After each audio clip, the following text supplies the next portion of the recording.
নমস্কার বন্ধুরা, মায়ের হাতে রান্না স্বাগতম জানাই। বন্ধুরা, আমরা অনেক রকমের মাংস তো রান্না করছি, আজকে অন্যরকম করে রান্না করব। আলু দিয়ে হালকা করে ঝোল রান্না করব। আমরা মাংসটাকে ভালো করে ধুয়ে নিয়েছি, এখন লবণ, হলুদ, জিরা সব দিয়ে মাখিয়ে নেব মাংসটা। 1 চামচ লবণ দিলাম, 1 চামচ হলুদ দিয়ে দিলাম। এটার মধ্যে কাঁচা লঙ্কা, পাকা লঙ্কা একসঙ্গে আমরা বেটে নিছি, দিয়ে দিব মাংসের মধ্যে দিয়ে দিলাম। এটার মধ্যে ধইনা, জিরা একসঙ্গে আমরা বেটে নিছি, মাংসের মধ্যে দিয়ে দিব।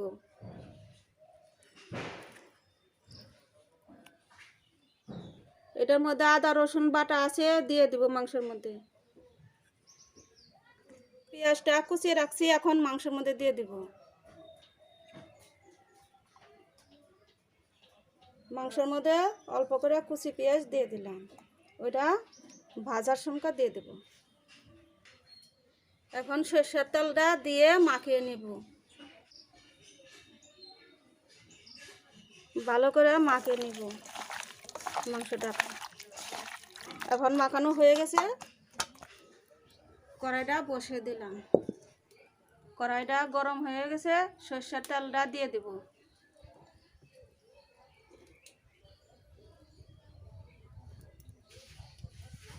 আলুটা দিয়ে দিলাম, একটুখানি লবণ দিয়ে দিলাম আলু ভাজার মধ্যে, অল্প করে হলুদ দিয়ে দিলাম। আলুটা হালকা হালকা ভাজা হয়ে গেছে, এখন আমরা নামিয়ে ফেলবো। আলুটা তুলে নিলাম।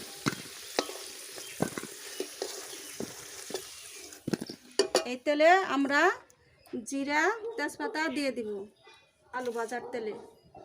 এখন আমরা কাঁচা জিরা দিয়ে দিব,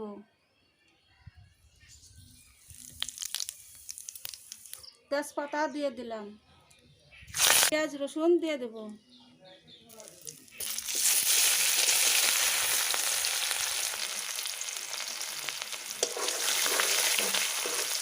ভালো করে একটু ভেজে নিব।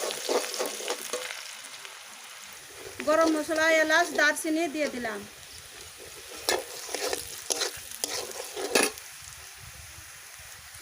মাংসটাকে দিয়ে দিলাম।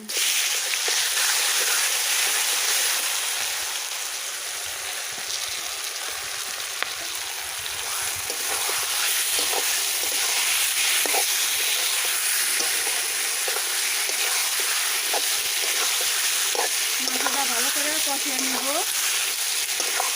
মশলাটা কষানো হবে।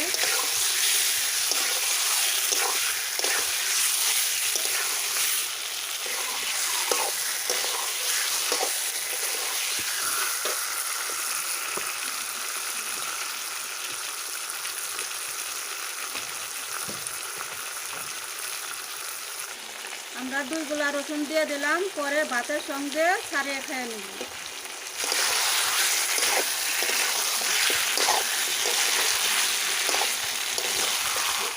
কষা মাংসের সঙ্গে ভাজা আলুটা দিয়ে দিব।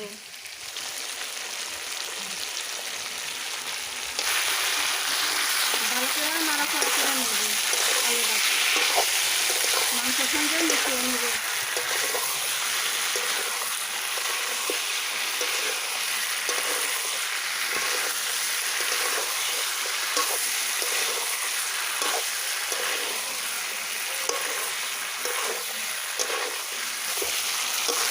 এখন 5 মিনিট মাংসটা ঢাকা দিয়ে রাখবো। 5 মিনিট হয়ে গেছে, ঢাকনাটা তুলে নেব।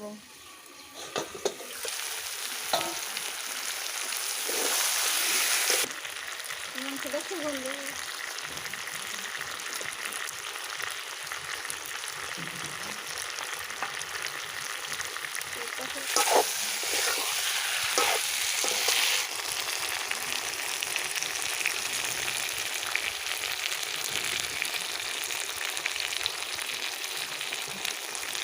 কাঁচা লঙ্কা চিড়ে রাখছি, কষানো মাংসের মধ্যে দিয়ে দিব।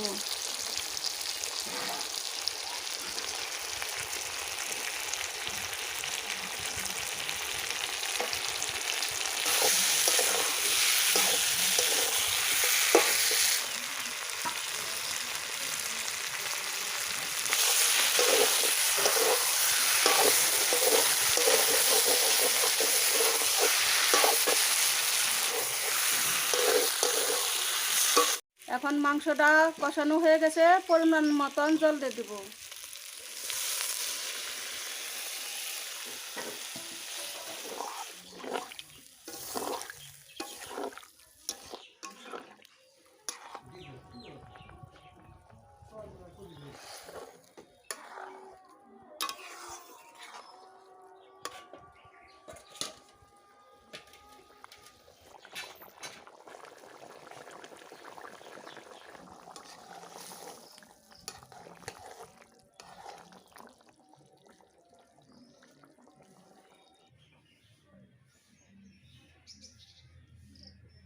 মাংসটা হয়ে গেছে, এখন তরকারিটা আমরা নামিয়ে ফেলবো।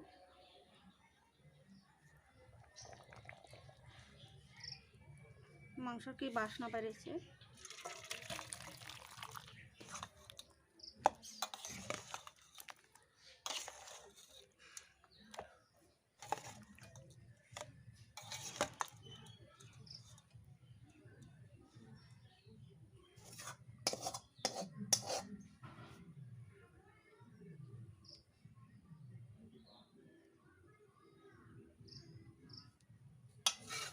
আমরা মুরগির মাংস রান্না করছি, হালকা পাতলা ঝোল কইরা রান্না করছি। আমাদের এই ভিডিওটা প্রথম থেকে শেষ পর্যন্ত দেখবেন, আমাদের চ্যানেলটাকে সাবস্ক্রাইব করবেন।